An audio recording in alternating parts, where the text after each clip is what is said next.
Bandeko, bienvenue dans votre magazine Jeunesse congolaise au travail, présenté par Wabino Pierre Moulumba.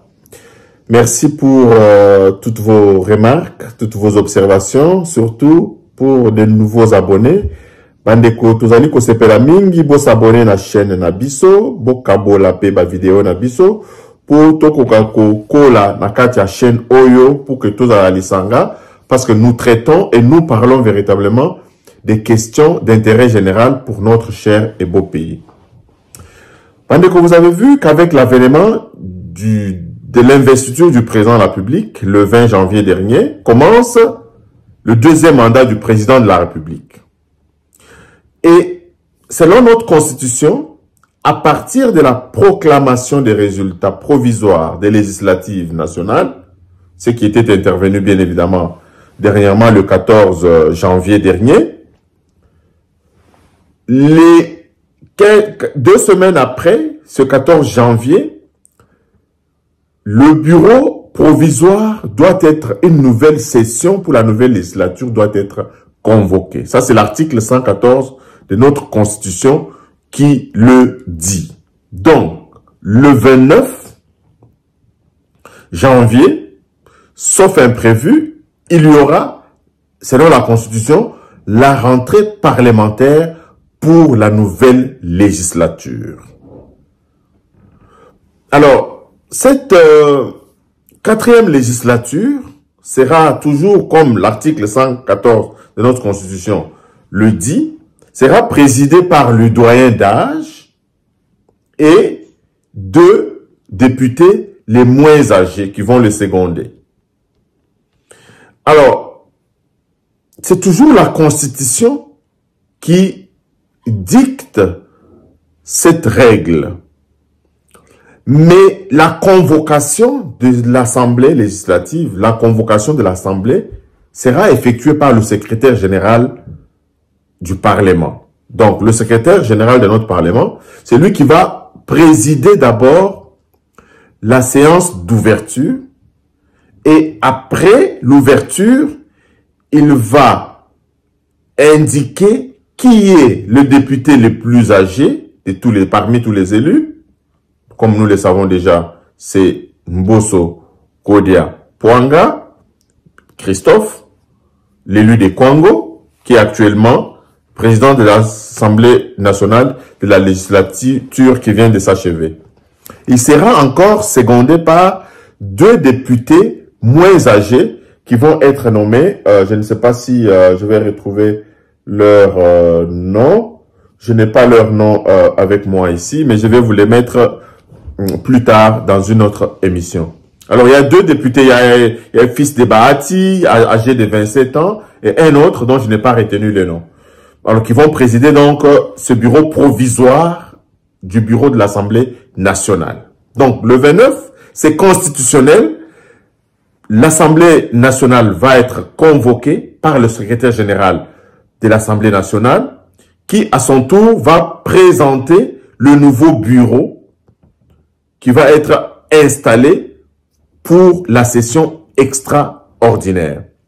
Alors, lors de cette session extraordinaire, il y aura quelques points qui vont être inscrits à l'ordre du jour. Je sais bien que l'un des points inscrits à l'ordre du jour, ça sera l'installation du bureau provisoire, comme je venais de vous le dire, qui sera dirigé par les doyens d'âge et 2 députés nationaux moins âgés. Il y aura la validation des pouvoirs des nouveaux élus. Quand je parle de nouveaux élus, c'est tous les élus de cette législature ici, y compris les anciens et les nouveaux. Donc, il y aura donc validation de pouvoir de tous ces députés-là. Et ensuite, il y aura l'élection et l'installation du bureau définitif ainsi que l'adoption de l'élaboration du règlement intérieur de l'Assemblée nationale. Donc, voilà ces points qui seront inscrits à l'ordre du jour de cette session qui va être convoquée pour le 29 janvier prochain. Alors, il est question, Bandeko, tozala toujours vigilant. La vigilance veut quoi? Parce que nous pouvons sous-estimer notre apport en tant qu'individu. Tokoki kolobake ngaya wana poto na kosala nini, ngaya wakuna na Kinshasa moko na kosala nini te. Totelemela batu na biso oyo. Ba député wana bandeko na biso nde ba poni bango. Nous devons exercer une influence sur leur travail. Parce que pour la législature oyo, priorité à liboso ezali ya kosala toilettage na constitution na biso. Pour que constitution ezala référendum ezala ekoka kozala organisé en 2025 pour le changement de la constitution.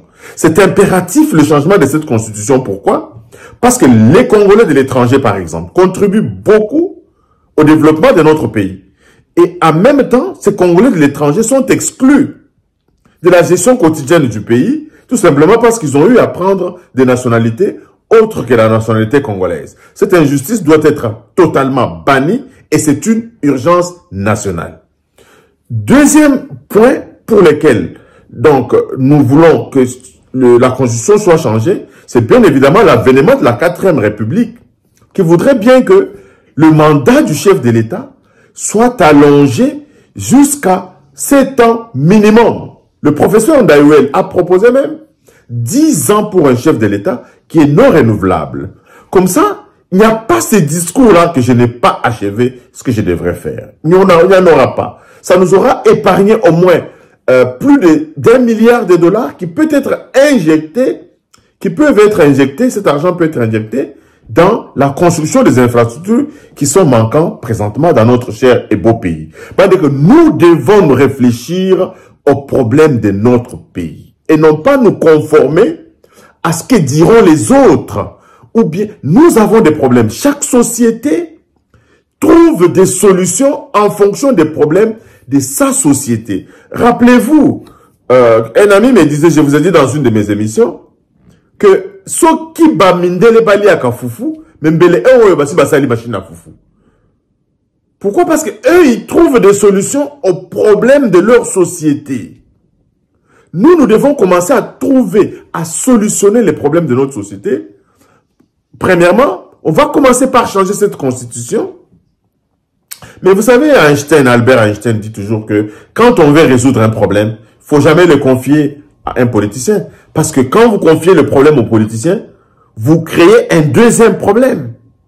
Vous avez vu ça déjà avec à peine investi, le Parlement non encore installé, il y a M. Kamere qui crée déjà son PCR, son pacte pour un Congo retrouvé.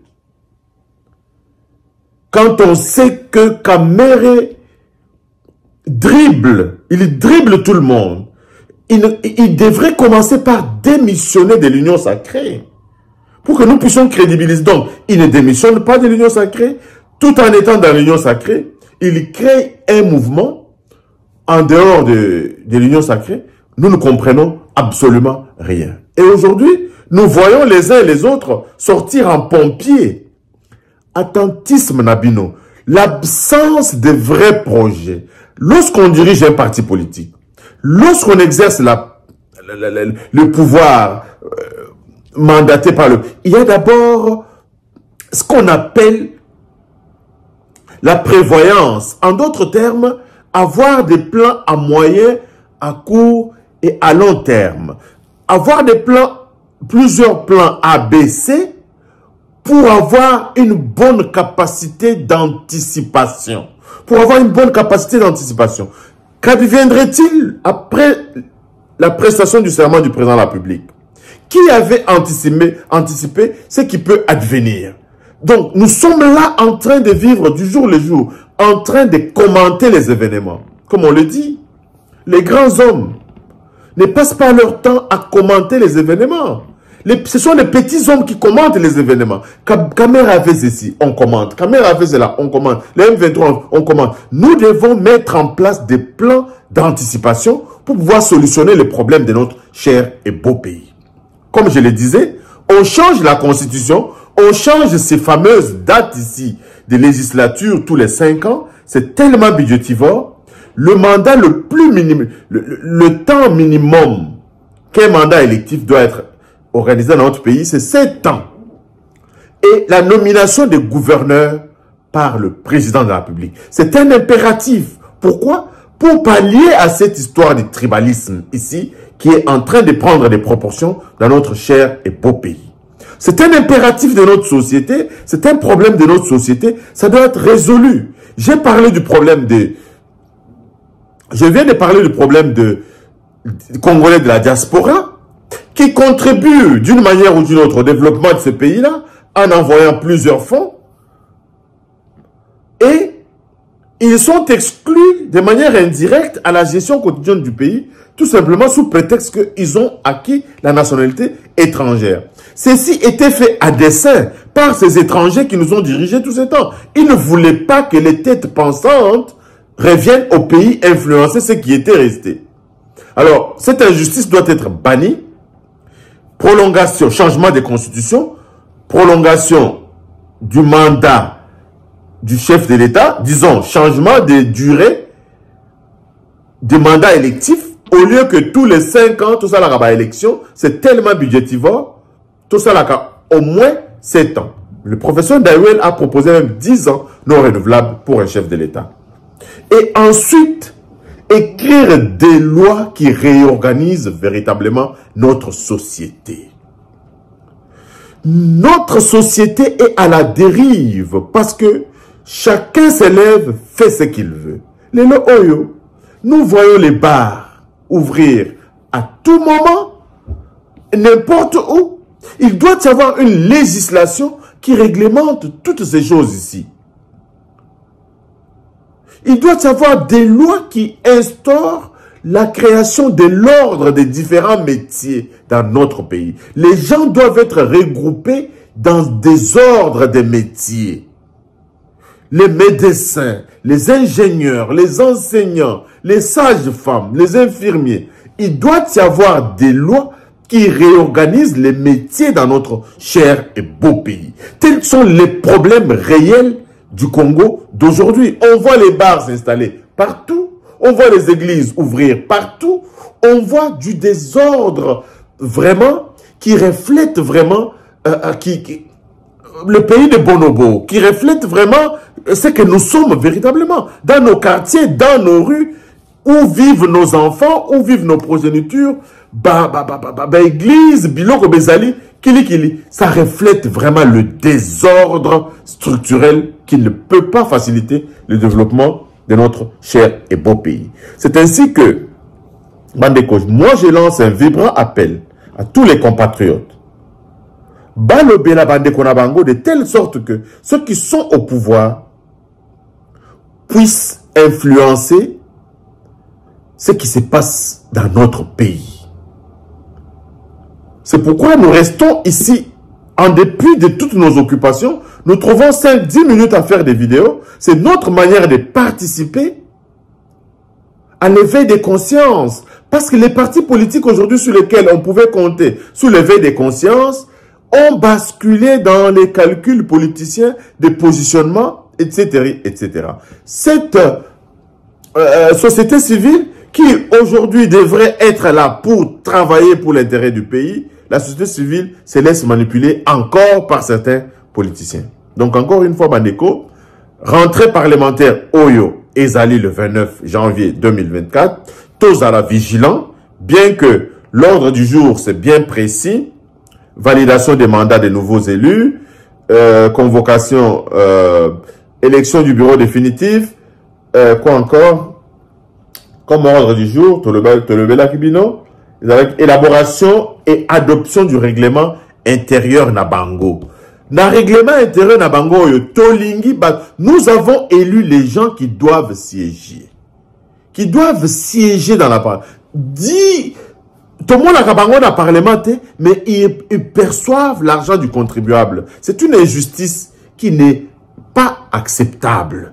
Nous vous avons élus pour aller travailler parce que c'est de l'échange des idées qui jaillit la lumière. Nous ne voulons pas un seul son de cloche dans ce Parlement-là. Nous voulons les gens qui vont opposer leurs idées aux idées des autres pour que les bonnes décisions puissent être prises et consolidées pour notre cher et pays et notre chère démocratie.